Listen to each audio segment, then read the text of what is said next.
Bulls Nation, I already know you do not even want to talk about this right now or even listen to anyone talk about this, but we have to talk about this. It's not good. There are a lot of problems, but welcome back to the TheSlamDuncan YouTube channel. I got to talk about this game. I wasn't planning on posting about the Bulls until, 2 weeks into the season, but it's just this game itself shows a lot about this Bulls team. And you can't be blaming the management. You can't be blaming the coaching here. It's specifically just the players. And even some of the players that we love are having some serious issues right now with this Bulls team and just playing in general. But let me talk about this. So far, through the three games for the Bulls this season, it was a blowout loss to the Atlanta Hawks. It was a blowout loss to Indiana Pacers. And then you lose at a game winner by Damion Lee to the Golden State Warriors, who a lot of people are realizing that the Golden State Warriors are really bad, even with Steph Curry. So I want to talk about just like a couple of things here. It's not a lot, but main thing I want to talk about is that all three of these losses, even this loss to the Warriors, which was a 1-point loss, all three of these losses are a team loss. It wasn't because one individual player played bad. It wasn't because one individual player did this or that. It wasn't on the coach. It wasn't on just a group of players. It wasn't on the front court. It wasn't on the back court. All three of these games are on the team as a whole, including this 1-point loss to the Warriors, which was a game-winning shot by the Warriors.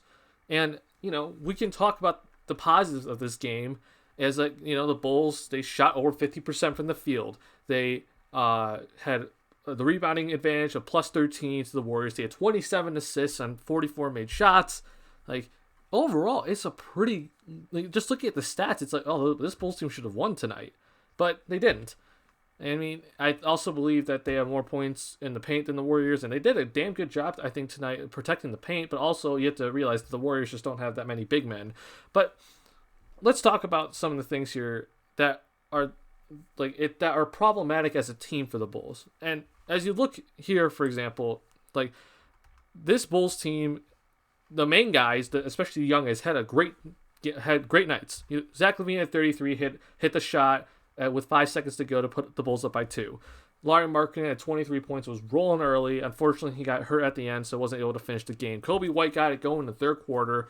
He was on fire in the third. Wendell Carter Jr. finally showed up tonight, and I've been saying that Wendell is getting too much hate. I think obviously he wasn't making shots, but he was doing a lot more for this Bulls team, even in the losses that people just won't give him credit for. But anyway, these 4 guys showed up tonight, and I think OPJ played very well. Garrett Temple unfortunately fouled out, but I think he was playing okay. And Satoransky is just obviously the better point guard right now on the roster, and Hutchinson had a damn good game. But here's the thing that I want Bulls fans to understand. The Bulls could have won this game just from the Damion Lee missing that 3-point shot. But this Warriors team should not have been in the game, no matter what. And even with all 4 of these guys having great games, that shows that these games right now, the reason why this Bulls team isn't playing that good is because of the team collectively. You have all these guys that showed out tonight, and we still lost. That shows that it's on the entire team. It's not on one person, it's on the entire team. And I really want to break down some things, which is the turnovers, which the Bulls had 24 turnovers tonight against the Warriors, and the overall defense, which, again, I think the defense was better tonight, but there's still a lot of issues on the defensive end. Help defense has been better.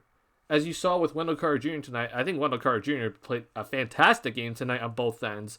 Zach LaVine, I think, actually played really good on the defensive end in terms of help defense. But the problem is that you don't see the rotation guy come over to help the helper. And I'm going to show you a clip right now. So right here, this is the third quarter, okay? And it's a really close game still. Warriors are up, but this is going to be a pick and roll between Steph Curry and James Wiseman. Now, people have been complaining about Wendell Carter Jr. not being willing to come help when someone has a drive to the basket. But in this case scenario, he does help, and this has been the Bulls' defense all night against Steph Curry, was that they're going to blitz Curry and make him pass the ball. So watch what happens, right? So here's Steph, right? And then here comes the screen. Now, Kobe White got completely picked off, by the way, which is which is just horrible. Like, this is terrible defense by Kobe White. I know James Wiseman's huge, but you had to fight over that screen really, like, so much better. And so Wendell's there. Wendell came over and helped. Now, Markkanen's also doing a good job here by making sure that he comes over and hedges a little bit. But this is the problem. You see what's already happening here. The Bulls did their job by making Steph Curry pass the ball out, but you don't see the rotation. This is on Patrick Williams. And I understand he's a rookie, but this is the problem here. This is the reason why Wendell Carter Jr. was not willing to help so much on the drives against the Pacers and the Hawks, is because this is still not here. Patrick Williams needs to come over and stop James Wiseman before he touches the paint. But what does it end up in? It ends up in James Wiseman dunk. This is the problem right now for the Chicago Bulls. And I said, the help defense, the main help guy, which was in this case Wendell Carter Jr. and also Lauri Markkanen, they did a good job tonight, and they've been improving as the season has gone on in just 3 games. But that right here is the problem, which is the rotation, which is the helper. Wendell Carter Jr. is the helper, or is the help, and then you need to help the helper. So Patrick Williams has to help Wendell Carter Jr., and this is on Patrick Williams for not being there in time, because if Patrick Williams is here, that means then James Wiseman doesn't get this dunk, right? So, again, help the helper. That's not here right now for the Bulls. And I understand they haven't played in 9 months. A lot of these guys haven't played together for a very, very long time. Patrick Williams is a rookie, obviously, but this is the problem right now. And throughout this entire game against the Warriors, you have to understand that the Golden State Warriors were missing a ton of threes, right? We saw, Brad Wanamaker, Andrew Wiggins, Kelly Oubre still hasn't made a 3. Like, that's the problem right now. And we thought the defense looked good, but the help defense was good, but then the rotation wasn't there, which left a lot of open shooters for the Warriors, but they did not knock them down. Once Steph Curry got going, it's like, okay, yeah, see, this defense still wasn't that good. And Steph Curry had a fantastic night even when he was struggling. The Bulls were double teaming him, and he was still hitting those threes. But just his playmaking alone causes havoc. And then once the other guys started hitting the threes, like Damion Lee, for example, it shows that this Bulls defense still wasn't that good tonight. It was better, but not that good. Now, obviously, we still need to take positives away here, but I tweeted this out earlier. The fact that, we could talk about the positives, but the positives were all individually, right? Markkanen, White, Levine, Carter Jr., and Hutchison. They all had great games, right? But again, the 24 turnovers isn't on one person, but that needs to be highlighted right now, because even with all these individual good performances, this team still lost against a team that is obviously not that very good. So, one other positive I want to point out, though, before I leave this video and, still be upset, and same game here, right? This is, I keep saying this about the Bulls. I guess the main positive for the Bulls overall is just that their offense has been pretty good this season, except for the turnovers. But when they don't turn the ball over, they're still scoring a bunch of points. I mean, even with 24 turnovers tonight and a lot less shots than the Warriors, they were still able to put up 128 points, which is incredible, right?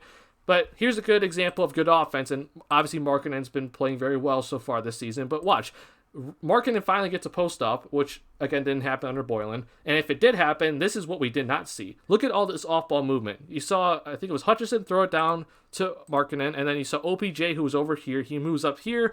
Hutchison goes down to the baseline, but you also saw Satoransky here. He moved from the top of the key, and he's already moving. Garrett Temple started a little bit closer over here, and now he's moving up a bit. But this allows Lauri Markkanen to not have to deal with other people coming in and digging at him in the post, which has happened a lot if he ever did post up under Boylen, because everyone just stood there, right? And this this off-ball movement allows Markkanen just to take the matchup one-on-one. Because now, all these Warriors defenders have to worry about these guys who are moving all the time, because they're all trying to either go to the three-point line for an open shot, or they're trying to cut to the rim, as you see with Hutchison here. They have to stay with these guys, or else it's a wide-open shot. But because they moved, now Markkanen gets the wide open, or just the one-on-one opportunity, which right here is, free cheese. Take him, mouse in the house. And he gets the and one against Damion Lee here, which is good. So there is some positives, yes, but mostly it's individual. This is a team positive, though, and so we're still seeing some things, but again, I talk about this play. This play is what I'm really upset about right now, and people are blaming this man right here for bad defense, but it's not always on Wendell Carter Jr. It's on the entire team here. This is the right play by Wendell Carter Jr., but Patrick Williams, as this play is developing, needs to be right here. And I know Patrick Williams is obviously going to get this over time. But my point is, with just this one, showing this one play, that this isn't just on Patrick Williams. Like, this is on the entire team is just not getting this point. Once the helper comes over, you need to help the helper. And this is what's been the problem for the Bulls. That can't happen anymore. These wide open straight line drives to the Bulls is horrible. Now, obviously, this still starts, though, with Kobe White, or really just a perimeter defense, the first line of the defense. Zach LaVine, Larry Marketing, Patrick Williams, Kobe White.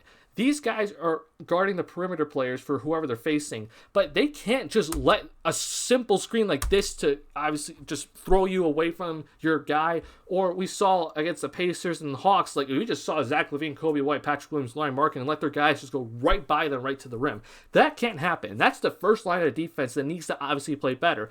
I know you can't always keep your man in front of you all the time, which then comes the center to come in and help. But you need to do a better job of making sure you stay in front of Curry and fight over the screen, number one. Carter comes over and helps, just like he's supposed to do, but then the next part is the rotation. This needs to be here. And Williams wasn't there that time. And it's not just him. LaVine has missed a bunch of rotations. Specifically, Kobe White has missed a ton of rotations. Markkanen is getting back cut a bunch of times. And that's what cannot happen for this Bulls team to start moving forward. And this is the bad habits under Boylen that was formed. And these habits need to be broken. This is not on Billy Donovan. Donovan, I think, has told these guys a bunch of times, hey, be aware on the defensive end. It is up to the players right now to fix these problems, and I hope they start doing it soon.